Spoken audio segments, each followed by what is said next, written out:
एक बार एक युवा लड़का परेशान होकर एक पेड़ के नीचे बैठा था। वह लड़का अपनी रोजमर्रा जीवन से परेशान हो गया था। ऊपर से उसके घर वालों के रोज ताने सुनता। उसके घर वाले रिश्तेदार जब भी उसे मिलते तो वह बस यही उससे कहते कि अभी तक तुम अपने जीवन में क्या कर रहे हो। उसके घर वाले भी अब उसकी इस समस्या को लेकर बहुत चिंतित रहने लगे थे। वे सोचते थे इसका क्या होगा, ये अपने जीवन में कुछ कर पाएगा भी या नहीं।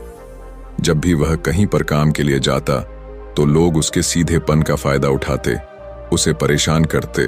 वह कुछ ज्यादा कह नहीं पाता था, जिसके कारण उसे कोई कुछ भी कह देता और वहां से चला जाता है। इन्हीं सब कारणों की वजह से उसका मन कहीं भी किसी भी काम में नहीं लगता। वह हर काम को कुछ ही दिनों में छोड़ दिया करता। उसके मन में बहुत कुछ चल रहा था। उसके मन में विचारों के तूफान उठ रहे थे। वह सबसे बहुत कुछ कहना चाहता था, लेकिन अपनी इस आदत के कारण वह किसी से कुछ नहीं कह पा रहा था। वह अंदर ही अंदर घुसता जा रहा था। सारे विचार, सारी बातें उसके मन में ही दबी पड़ी थीं, लेकिन कभी भी वह किसी से भी अपने मन की बात नहीं बताता था। एक दिन की बात है, वह लड़का चलते चलते काफी दूर आ गया था। वह एक जंगल से होकर अपने घर की तरफ जा रहा था। तभी उसे एक आश्रम दिखता है। वह लड़का उस आश्रम में चला जाता है। वह जकार के देखा कि एक महात्मा अपने शिष्य को उपदेश दे रहे थे। वह लड़का कुछ समय ऐसे ही खड़ा रहा और जब उपदेश समाप्त हुआ तब वह उस बौद्ध भिक्षु के पास जाता है और उन्हें प्रणाम करके कहता है, हे गुरुवर, मेरी ही किस्मत इतनी खराब क्यों है? मैंने आज तक अपनी जिंदगी में जो भी चाहा वो मुझे कभी नहीं मिला।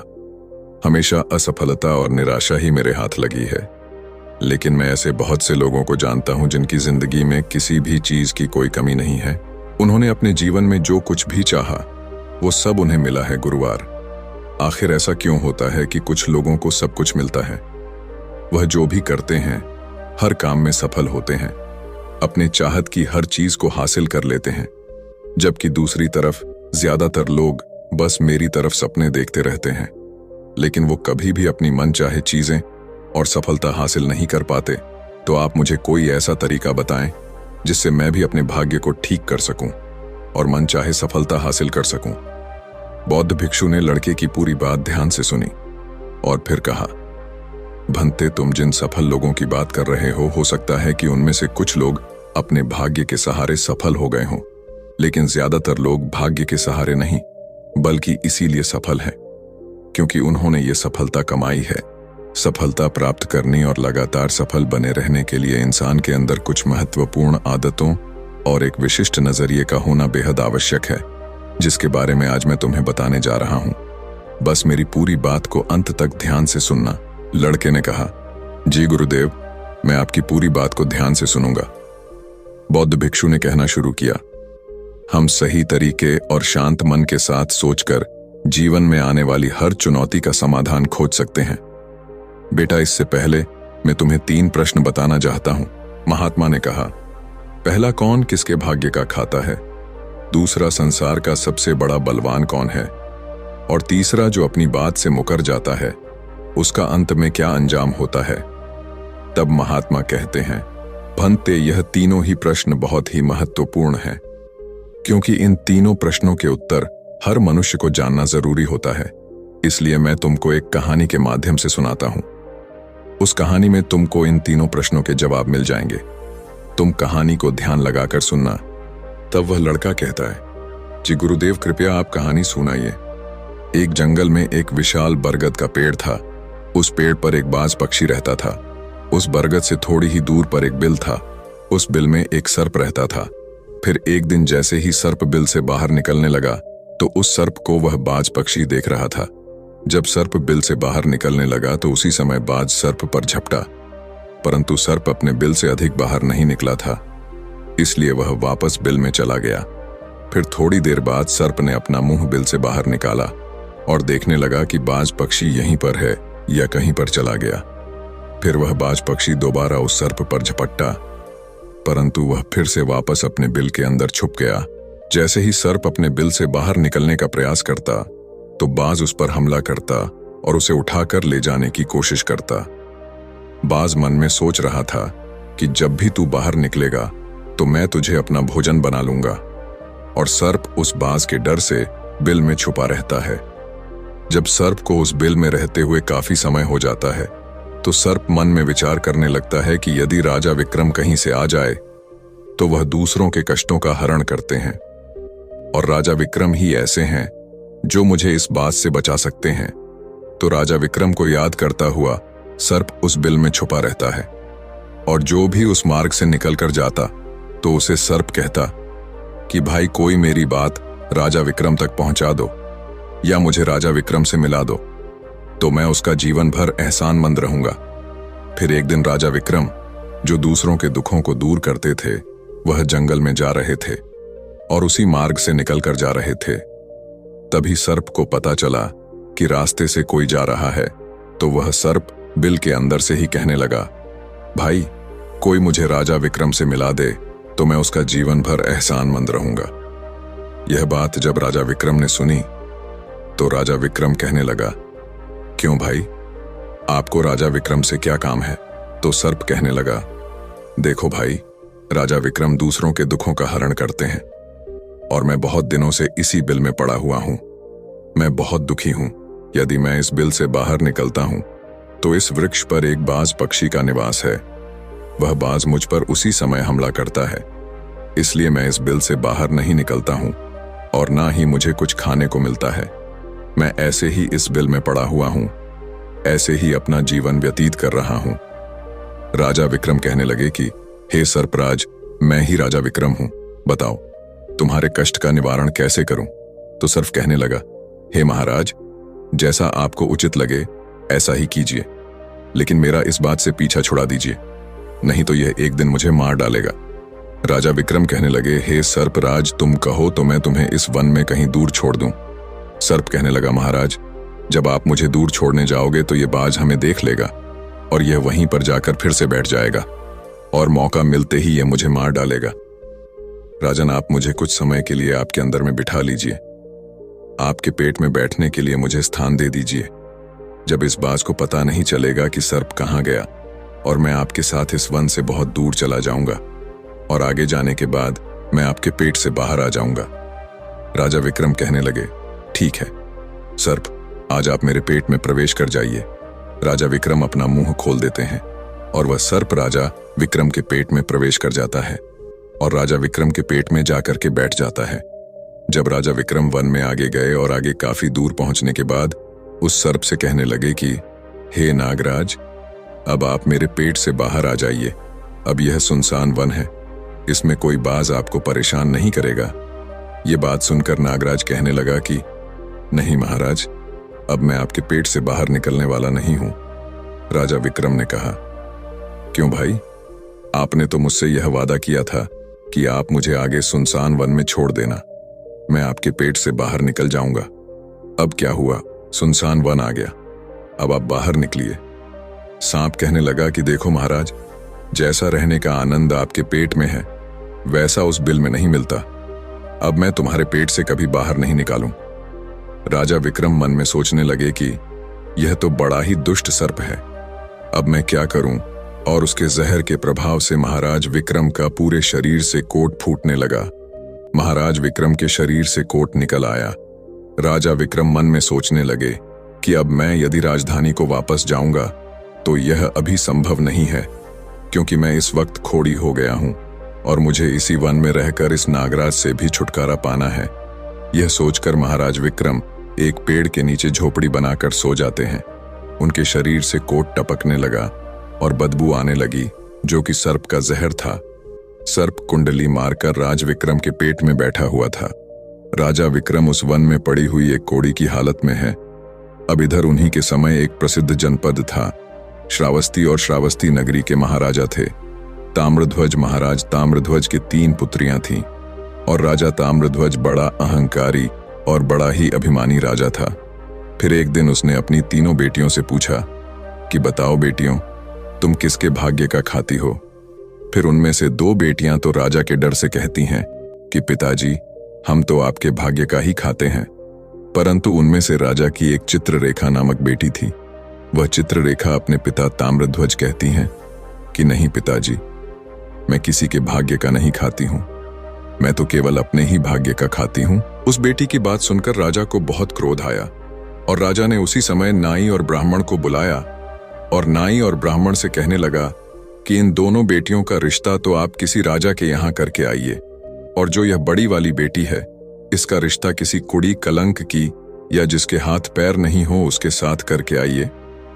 फिर राजा का आदेश मिलते ही नाई और ब्राह्मण उन तीनों बहनों का रिश्ता करने के लिए चल देते हैं।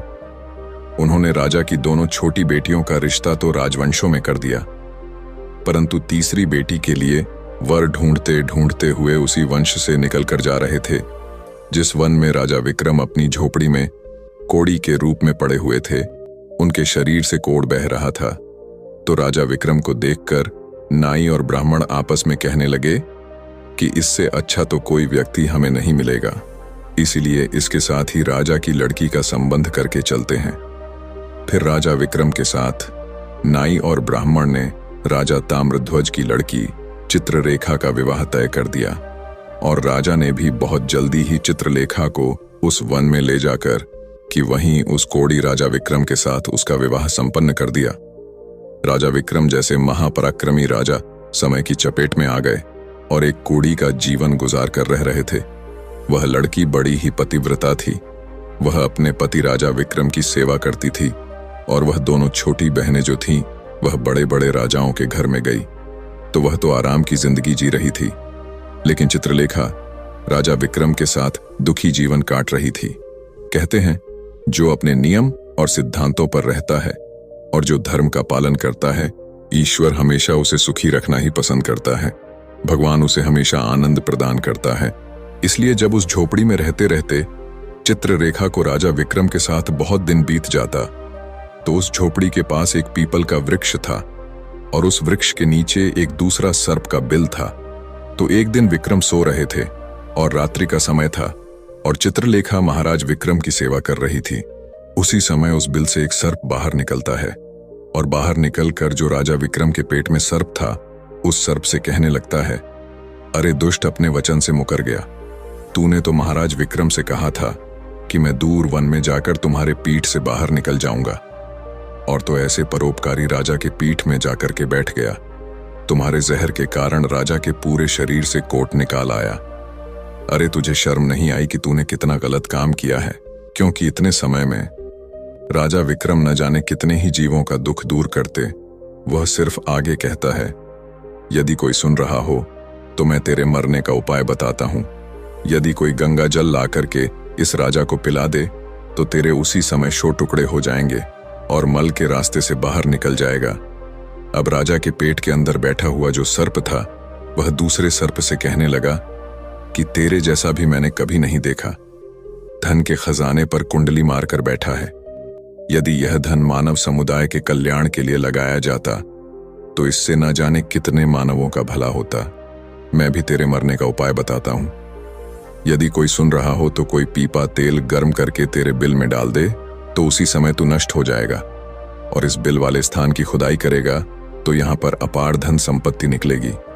उस बात को चित्रलेखा बड़े ध्यान से सुन रही थी। चित्रलेखा ने मन में विचार आया, यह राजा विक्रम है और इनके पेट में एक सर्प बैठा हुआ है, इस कारण महाराज के शरीर से कोड़ निकाल रहा है। तो वह बेचारी चित्रलेखा एक ऋषियों के आश्रम पर पहुंचती है और उन ऋषियों से अनुरोध करती है कि महात्मा, मुझे एक गिलास गंगा जल की आवश्यकता है। ऋषियों ने कहा, कौन हो? गंगा जल का क्या करेगी? तो वह चित्रलेखा कहने लगी, हे मुनिवर, मैं राजा ताम्रध्वज की बेटी चित्रलेखा हूं और मेरे पति के लिए मुझे दवा के रूप में गंगा जल चाहिए। उस ऋषियों ने उसे एक गिलास गंगा जल दे दिया। अब चित्रलेखा गंगा जल लेकर जल्दी ही महाराज विक्रम के पास पहुंच गई और पहुंचकर महाराज विक्रम से कहने लगे कि महाराज, यह दवाई है आपके कोढ़ को सही करने के लिए, आप इसे ग्रहण कीजिए। राजा विक्रम उस गंगा जल को पी गए और जैसे ही राजा विक्रम ने उस गंगा जल का पान किया तो थोड़ी ही देर में उस सर्प के उसी समय 100 टुकड़े हो गए जो पेट में था। वह सर्प नष्ट हो गया। वह धीरे धीरे राजा के शरीर से बाहर निकल आया। अब तो राजा का कोढ़ धीरे धीरे सही होने लगा और कुछ ही दिनों में राजा का कोढ़ बिल्कुल सही हो गया। राजा का पूरा उपचार हो गया। राजा पहले की तरह स्वस्थ हो गए। अब राजा विक्रम से चित्ररेखा कहने लगी, हे महाराज, मैं एक स्त्री हूं, इस शहर में नहीं जा सकती हूं। आप शहर में जाइए और एक पीपा तेल लेकर आ जाए। राजा विक्रम कहने लगे कि चित्ररेखा, उस तेल का तुम क्या करोगी? चित्ररेखा ने कहा, महाराज, आप पहले तेल का पीपा लेकर आइए, फिर मैं आपको बताऊंगी। फिर चित्ररेखा की बात सुनकर राजा विक्रम बाजार में जाते हैं और वहां से एक पीपा तेल का लेकर आते हैं। फिर चित्ररेखा वहां आग जलाती है और उस आग पर उस तेल को गर्म करती है और गर्म करके उस सर्प के बिल में खाली कर देती है। जैसे ही उस बिल में वह गर्म तेल डाला गया तो सर्प की मृत्यु हो गई। राजा विक्रम से चित्ररेखा कहने लगी कि महाराज, स्थान को खोद दीजिए। फिर राजा विक्रम ने जब उस स्थान की खुदाई की तो वहां से अपार धन संपत्ति निकाली। चित्ररेखा कहने लगी, महाराज देखिए, मैं जानती हूं कि आप जय नरेश राजा विक्रम हैं, परंतु मेरे पिता ने मेरा अपमान किया है और मुझे एक कोढ़ाई को दिया था, परंतु मैं मेरे भाग्य का खाती हूं। इसलिए इसी स्थान पर मेरे पिता का जो महल है उससे अच्छा महल बनना चाहिए। राजा विक्रम कहने लगे, चित्ररेखा, तुम कैसी बातें कर रही हो? हम नरेश हैं, भला यहां पर महल क्यों बनाएंगे? आप उज्जैन नगरी को चलिए। परंतु राजा विक्रम के कहने पर भी चित्ररेखा नहीं मानी। फिर राजा विक्रम ने उस वन में एक शानदार महल का निर्माण करवाया। दोस्तों, इस संसार में सबसे बलवान समय होता है और कोई बलवान नहीं होता है। जिसका समय अच्छा होता है वह आगे बढ़ता रहता है और जिसका समय खराब हो जाता है, जिसका समय विपरीत होता है, वह पतन की ओर अग्रसर हो जाता है। राजा ताम्रध्वज पर एक दूसरा राजा आक्रमण कर देता है और उस आक्रमण में ताम्रध्वज पराजित हो जाता है और राजा अपने परिवार हित प्राण बचाने के लिए उसी वन में पहुंच जाता है। जब वन में राजा भूखा प्यासा भटक रहा था, फटे हुए वस्त्र और भूख से पीड़ित और प्यास से राजा का गला सूखा जा रहा था, तो राजा घूमते घूमते उस चित्ररेखा और राजा विक्रम के महल के नजदीक से गुजरता है। तो चित्ररेखा अपने पिताजी को पहचान जाती है। चित्ररेखा ने अपने एक सेवक को भेजा और सेवक भेजकर महाराज ताम्रध्वज, जो कि एक फटी हुई हाल में थे, उनके पास वस्त्र नहीं थे, उन्हें बुलवाया। ताम्रध्वज ने सोचा कि यह न जाने कौन है और हमें क्यों बुला रही है। जब राजा ताम्रध्वज उस लड़की के पास पहुंचे तो लड़की को पहचान लिया। चित्ररेखा ताम्रध्वज से कहने लगी कि पिताजी, मैं वही चित्ररेखा हूं और मैं आपसे यह कहती थी कि मैं मेरे भाग्य का खाती हूं। देखिए, मैं मेरे ही भाग्य का खाती हूं, आपके भाग्य का नहीं खाती हूं। पिताजी, मैं वही चित्ररेखा हूं और मैं आपसे यह कहती थी कि मैं मेरे भाग्य का खाती हूं। देखिए, मैं मेरे ही भाग्य का खाती हूं, आपके भाग्य का नहीं खाती हूं।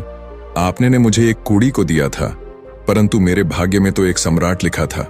देखिए पिताजी, मैं उज्जैन नरेश राजा विक्रम की पत्नी हूं।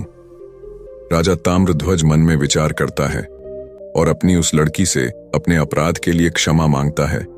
इस संसार में सबसे बड़ा बलवान समय है और हर कोई व्यक्ति किसी दूसरे के भाग्य का नहीं खाता है।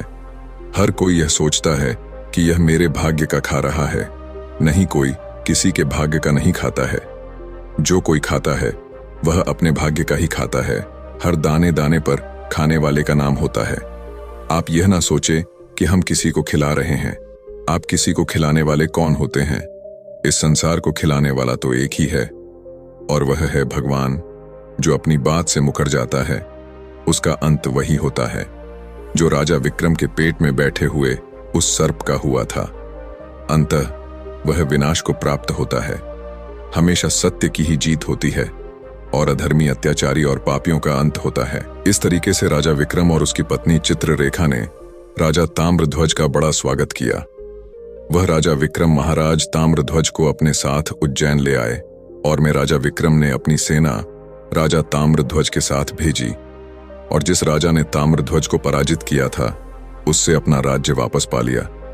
दोस्तों, जिसकी किस्मत अच्छी होती है, जिसके कर्म अच्छे होते हैं, उसे ईश्वर कहीं ना कहीं से देता है। हम और तुम तो अपने परिवार का पालन करने में भी हिचक जाते हैं, लेकिन इस संसार का पालन करने वाले को देखिए, वह पूरे संसार का हर जीव जंतुओं का ध्यान रखता है। महात्मा फिर उस लड़के को कहते हैं कि अब तुम्हें उन 3 प्रश्न का जवाब मिल गया होगा। लड़के ने कहा, जी महात्मा। फिर उस लड़के ने महात्मा को धन्यवाद किया और अपने घर लौट आया। उसके बाद उस लड़के ने बहुत मेहनत की और अपने सपने पूरे किए और एक बड़ा व्यापारी बन गया।